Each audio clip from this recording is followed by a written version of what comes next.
Welcome everybody back to the laser rifle build as well as my old studio here.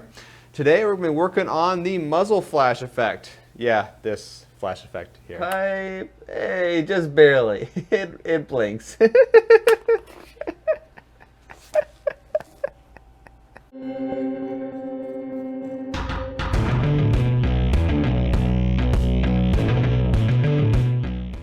I'm Jason, the creator of the Tabletop Battlefield, and today we're going to take a high-level look at the Arduino code as well as the circuitry that goes in to using those NeoPixels to make them flash like the laser rifle.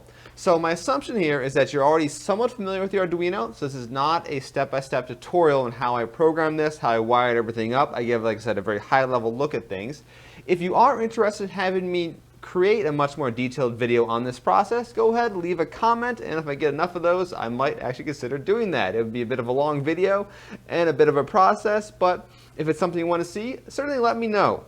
All right, with that out of the way, we've got one more disclaimer. I like how I say with that out of the way, one more disclaimer. Because the fact that we are dealing with the NeoPixel flashing, things like that, there are some points where I do point the flashing lights at the camera. So if you are concerned or worried or affected by flashing lights at the camera, this may not be necessarily the best video for you to watch. So just keep that in mind as we started with the build process. The electrical components for this phase of the build include an Arduino Uno or Arduino Uno compatible board. I'm using a knockoff Uno board because my genuine one got accidentally superglued in the circuit of my Tau Fire Warrior helmet. Oops. The lights are an Adafruit NeoPixel Ring. I'll link to the exact product in the show notes below, but any of the NeoPixel products will work, and the programming is very similar. The advantage of using this product over generic LEDs is really that the wiring and the programming is much simpler, and the fact they have RGB color controls lets you get the exact color you desire. If you want to wire up your own LED setup, then it should be possible to create a much brighter flash if that's what you're trying to go for. Other hardware includes some sort of a switch. I'm using a single pole double throw switch, but any single pole single throw switch can work fine as long as the Arduino board you have features pull-up resistors to the input pins. More on this later. Initially I wanted to use a rotary switch for selective fire options, but I found it was much easier to use a potentiometer. This hardware component is a variable resistor and works very well with Arduino's analog to digital converter inputs. For the battery, I've just got a small 2S LiPo battery and connecting the power through the VIN and ground pins on the left side of the board's inputs. With that out of the way, let's get to the first step, which is to get the NeoPixel Ring working with one of Adafruit's demos. I'll link to their documentation below, and there are plenty of YouTube videos to help with this process. And there we go, I have the demo of the NeoPixel Ring running.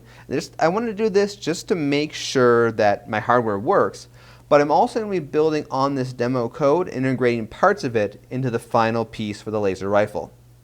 Let's talk code, at least at a high level. The most important function is the fire rifle function. This function, oh dear goodness, 3 times in like 2 sentences? Okay. This function dictates exactly how your laser rifle muzzle flash will behave. For mine, this function will run a loop a certain number of times. Based on which the loop count is currently being run, the muzzle flash will either increase in brightness or decrease in brightness. My rifle will have a quick charge up and then a slower fade away. During each loop, it calls a function called setAllPixels.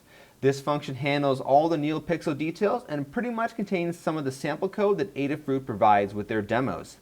After delaying, the loop counter increments and repeats the process until the muzzle flash whole thing is done. Now at the moment, in its entirety, all my code does is blink the muzzle flash constantly, but this is a good start. Next, it's time to integrate the basic switch. Wire the switch in such a way that when it's closed, the input pin to which the switch is attached would be connected to the ground. Our Arduino Uno based board should have a feature which allows input pins to have an internal pull-up resistor connected to them. This feature is enabled with the highlighted line of code in your setup function. So therefore, when your switch is not closed, the default state of the input pin is going to be high. Now my little bit of code here, trigger pin is the constant which defines which input pin to which the switch is connected.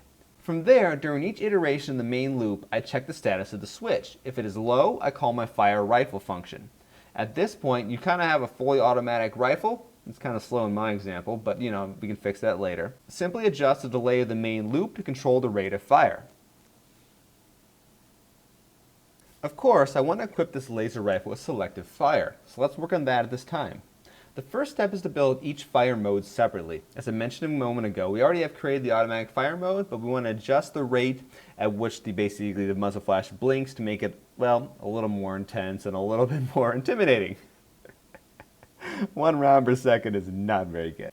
Single fire and burst fire then are roughly the same from a code standpoint, and here's what we're doing. We're adding a new flag called trigger pressed, and by default it is set to false. When the check for the status of the switch is made, a separate check for the variable trigger pressed is also made. This variable must be false for the fire mode to be executed. If it is true, then no muzzle flash will be generated. When the muzzle flash is displayed, trigger press is now set to true, and it will remain true until the switch is released, as you can see with this line of code here where I'm checking to see if the status of the switch is high. Essentially what this does is it creates a situation where you only get, when you pull the trigger, it's going to do a muzzle flash or a burst fire once, and it won't keep flashing the muzzle until you go ahead and release the trigger to reset this variable. So another variable added here is also called cool down. This is simply a short timer to limit somebody from pressing the trigger really fast to kind of simulate automatic fire. And so in this case, it's set to about 200 milliseconds, but you can change this value to whatever feels right for your particular cosplay piece. Also, since the fire rifle function has an execution time to it, measured in terms of several parts of a second, it handles the switch debounce natively because of the fact there's a little bit of a time delay with this function. If you're not familiar with the concept of switch debounce, it is very important for Arduino programming, and I would recommend learning more about it. It's switch debounce. If you don't look into that, at some point it'll cause you some serious frustration when working with hardware like switches and similar things along those lines. So the code for 3 burst fire now is almost identical to the single fire mode, except that fire rifle is called 3 times with a short delay between each one of them instead of just once. With each of the 3 fire modes developed independently, now we got to merge them together into a single function. But before we do that, we got to wire up our potentiometer. Potentiometer has 3 pins, one of which should be connected to the 5-volt pin on the Arduino, one should be connected to the ground pin on the Arduino, and the third, which is the variable resistor pin, should go to one of the analog to digital inputs on the Arduino board. As for which pin is which on your potentiometer, well, that depends on the one you have. It should have came with some instructions identifying which pin on the device is which. As the knob of the potentiometer is changed, the voltage which travels to the analog input pin on the Arduino board will change. This changing voltage value is then converted to an integer in the range of 0 to 1024. An input of 0 volts, or the ground, is 0, while an input of 5 volts is 1024. So with this part of the circuit set up, I can now check the value of this potentiometer during every iteration of my main loop. And then based on its value, when the trigger is pressed, I will choose which one of the 3 fire modes that I want to execute.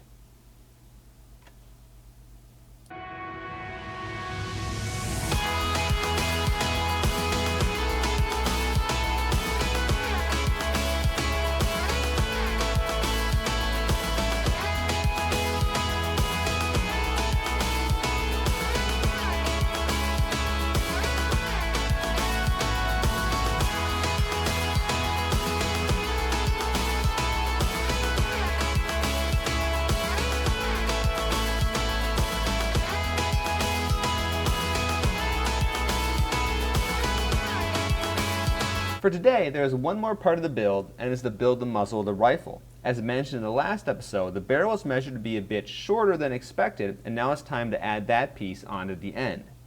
Essentially, we're building a short version of the rifle barrel from the previous episode, still using a 10mm thick foam. For the front piece, I refer back to my screenshots from the game. I built a template and I cut it out of foam. In the next video in this series, I'll cover integrating this muzzle piece with the rest of the rifle and go over the process of installing electronics. We need to wait on the installation because the entire cosplay piece needs to be painted before we can do that. Thanks for watching this video here of how I wired up the Arduino electronics inside the Fallout 4 laser rifle. Now we're getting pretty close to be completed with the initial build process. I think there's going to be one more video in this series where I go over all the little details, painting, assembly, all that fun stuff. And then, like I said, sometime next year, I'm going to be going back into this guy and showing how you can improve him and take something that's kind of a, not a half bad build, but something that looks really awesome for competition purposes. And that's what I'm going to be doing later on. But just as a random production note, because I refer to this thing as my old studio, this is one of the last times you're going to see me in this setting. I got a few more videos that are going to be filmed here, but there's not too many more. And then we're moving on to a much better studio. So also in addition to 2020, not only seeing this guy getting upgraded, one of the things you're going to be seeing is the whole build process of creating a new and much better studio for this channel, as well as the Kaladeshi stuff and storyofmichigan.com, which I don't think I ever promoted in this YouTube channel for any reason. But if you like historical content, storyofmichigan.com. All right, guys. Once again, I'm Jason, the creator of the Tabletop Battlefield. Thanks for watching, and have a great week.